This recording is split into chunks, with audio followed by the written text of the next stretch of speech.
diminish the importance of other people's lives. And the whole point of Black Lives Matter is not to diminish the importance of other people's lives. I mean, particularly after a weekend where 3 white men have been murdered. But can you explain why, to people who don't, find this hard to grapple with, why there is an issue with a banner like that? Yeah, white lives matter, all lives matter, black lives matter. And the reason there was the Black Lives Matter movement is because a disproportionate number of black people were being killed. Now, Burnley have condemned that banner flying, the captain has condemned it, Sean Dyche, the manager has condemned it. It may have been flown by a football hooligan group at Burnley. We'll have to see where the inquiries go. Life bans will be handed out by the club. And they're undermining that all the players were taking the knee. It's on their shirts, Black Lives Matter. And they're people often who go on about this now who in the past didn't think Black Lives Matter. So that's why it's considered offensive. And it is offensive. Of course, all lives matter. That's absolutely right. But there was a disproportionate number of black people being killed, being detained by police. And we saw with George Floyd in the USA what really happens when you push discrimination and not respecting a group of people, black people, the way you would everybody else. So, no, it was a calculated insult and I hope the people who were responsible for it are tracked down and traced and given life bans. See, Andrew, I mean, we're getting so much reaction to this. And a lot of it, sadly, is of a similar kind of theme. Terry on email, I have no problem with White Lives Matter. Pierre says, educate yourselves. The whole thing is turning people off this BLM movement. It's being rammed down our throats. Enough is enough. Now, we've been debating this for 3 weeks since George Floyd's appalling murder, a murder that horrified the entire world. And it seems to me that there's a reluctance to embrace what the spirit of Black Lives Matter is. There's a political movement, no question, Black Lives Matter.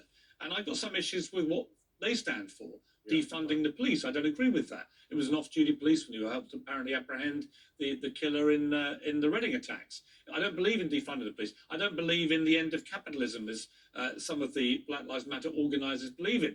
But the Black Lives Matter hashtag, the movement, which basically says, very simply, that most black people do not have life as easy as non-black people because they are discriminated against in all ways of life and society. This is demonstrably provable. You can look at, even the pandemic, the way it's unfairly targeted black people. And it's that, and it's about ending racism in all its guises. But this kind of reluctance by so many people to come with this, I find it very disheartening. And the point about football, it's not my sport, as you know, and I will say my team won the second division championship this year, Piers. You haven't congratulated Swindon Town yet, but there we are. Well done, Swindon. There we are. But football is so important because some of the biggest stars are young black men, and they've talked openly about the racism they've experienced. Raheem Sterling has talked about the racism he's experienced. There very few football managers are black. The people who run the football game, the Football Association, they're nearly all white. So that's why that banner above the Burnley ground was offensive. Of course, white lives matter, but this is making a point that black people still are being held back in all parts of British life, and in football of all areas. It's extraordinary when you consider how much they perform and entertain on the pitch. I mean, the full sentence. I mean, let's bring Joan in here on this because we've all been talking about this issue now for years. It's in decades, haven't we? I mean, this is not a new phenomenon. But if the sentence was extended to say Black Lives Matter as much as everybody else's, that might, I guess, be a more easily understandable message for people who are struggling with what this means. Oh, well, black people are getting killed. I mean, it's quite simple. Large numbers of black people are getting killed in circumstances which would not arise for white people. People who are stopped in the traffic in America, stopped in their cars, someone sleeping in a car, within half an hour he was dead. I mean, and there are also records of deaths in police stations in this country. I mean, people are being killed and people don't like that. We don't want it. It's outrageous that should be happening. That is not happening to white motorists or people taken into custody. That is not happening. There is a differential here which we can't tolerate.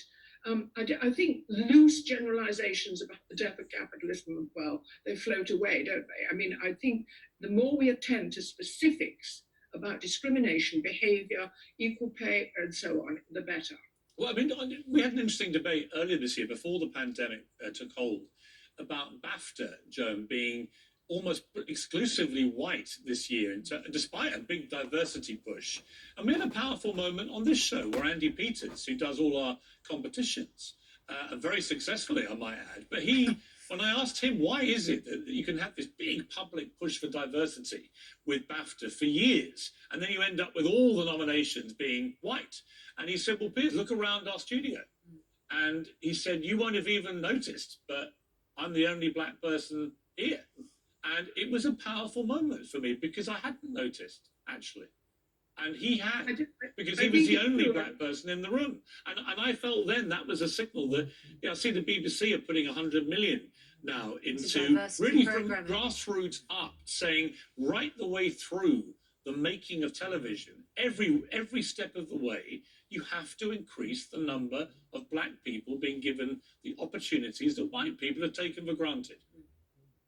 I mean, this is an enormously important ongoing change, which we mustn't lose heart in. We've got to insist that this change proceeds. And of course, it starts early when young people are at school and when black families are disadvantaged in terms of housing, income, opportunity at that level. And that's where it has to start. And there's a lot of heartwarming evidence that primary schools and nurseries even are attending to this and making an effort about it. But there's no doubt that when you are struggling to get housing and when you are struggling to get an income, these kind of priorities that we're concerned with, it's harder on black families. But we can't deny that. And we do have to pay attention to it. It's a matter of the local government particularly, which of course is bereft of funding at the moment. So initiatives there are under pressure. But we do need to keep up the process of change and speed it up and be unrelenting in our commitment to it. Otherwise, if we just simply say, well, we tried, doesn't work. I totally agree. We've done that so many times. Joan, let me ask before we let you go, this pandemic has been an extraordinary, life-changing event for everybody. I can't think of anything quite like it ever. Even a world war didn't involve everybody on the planet being affected by something. Our government's come under a lot of attack for the way that it's handled it. What have you made of the way that we've conducted ourselves as a country through the pandemic? Well, I think it's been appalling. I mean, I just don't think it's been tackled at all well. I don't have much trust in it. I don't believe the statements. Indeed, the statements don't believe each other. They're contradictory. So I think we've been badly led, and I don't think there's any clear attitude to what the British people have been told and done, or the government has told them at all throughout the pandemic. And that's obvious from how the foreign countries regard us. They see that we haven't done it correctly, and we're still at risk of not doing it correctly. We're not admired for our system. Our figures of statistics of deaths are appalling. The treatment of the care homes is negligible and almost criminal. So I've been deeply disappointed. We've had to turn to our own resources. Fortunately, people are enlightened about this. They come together in their communities. My community has stepped up to the plate, and people are really much more thinking we can't wait for governments and people to tell us. We've got to make our own minds up, and they're becoming more informed about things. They're reading the papers. They need to do that over the coming opening of the lockdown, because each of us has to make a judgment for ourselves about what suits us. Should we go to the cinema? I won't be doing that because I'm old and I'm at risk. Should we be doing 1 meter or 2 meters? I should be wearing a mask and doing 2 meters, and I hope other people will respect that. So we've all got to put our minds to what this means for us, because there's no clarity in what's coming from government. That's an excoriating analysis of yeah, but I think it's so true. I think the Joan. constant mixed messages, the constant failure to do stuff that other countries are doing. I mean, my biggest issue with the whole thing actually has been the lack of a global, concerted, agreed effort of tackling coronavirus. It would be much easier for everybody if every country had got together and said, look, this is an attack on the world. Well, it didn't help when President Trump, who's the most powerful Yeah. leader, decided that this was all going to disappear within days and wasn't going to be a problem, and then decided to defund the World Health Well, you've Organization. seen lots of populist But leaders not around the only world, that, haven't you? But Sorry. Boris Johnson's government has pulled out of a collaborative effort too. So, I mean, we too are cutting out of global attempts to find vaccines and so on. It's irresponsible. Yeah, I'm afraid I think it is. And Joan, you just mentioned some of the measures you are now going to take with the easing of the lockdown, but have you, I mean, what are you doing I think you described yourself as a cozy old bird. What have you decided to do? Because a lot of people have felt isolated, alone, particularly older people, because we told them that, you know, it's important to shield, you've got to stay safe, you're in the group which is particularly at risk. I know that's led to a sort of loss of freedom for a number of people. How have you dealt with that? Well, I understand there was a project suggested yesterday that people who are still distancing should wear ribbons as they go around the streets. Because Yes. young people don't notice, and I've twice had to say to people, excuse me, you're occupying the pavement here, and I want to stay a distance. So we do have to state our, make clear our status as we go around what appears to be a completely free-moving world out there in the sunshine, enjoying it. That's true. I go for walks, and I take people come to my garden for tea and for supper. I'm lucky to have a garden, and the weather's good. So I don't have people in my home, and I won't do that yet. So it's, horses for courses. We have to plan how we come out. I'm lucky to work at home, but I have cancelled a sequence of filming that was going to take place because it was going to be inside of filming. Portrait Artist of the Year is going ahead without me for one season because I've decided not to take that risk. The risk is high inside a building. Outside it's not so high, and you've got to stay at a distance for, the risk is high if you're talking to one person for more than 15 minutes. So I've opted out of that program. Well, you're fully across all the rules, Joan, and it's good to hear from you. But I'm glad, that you're getting out and about. And as you say, it's important to, still enjoy certain freedoms, but with a huge amount of common sense and perhaps a badge, like the baby on board badge, perhaps a badge saying keep your distance. It's lovely to see you this I'm morning. a cozy old bird, stay away. And Angie and Kevin, thanks as well.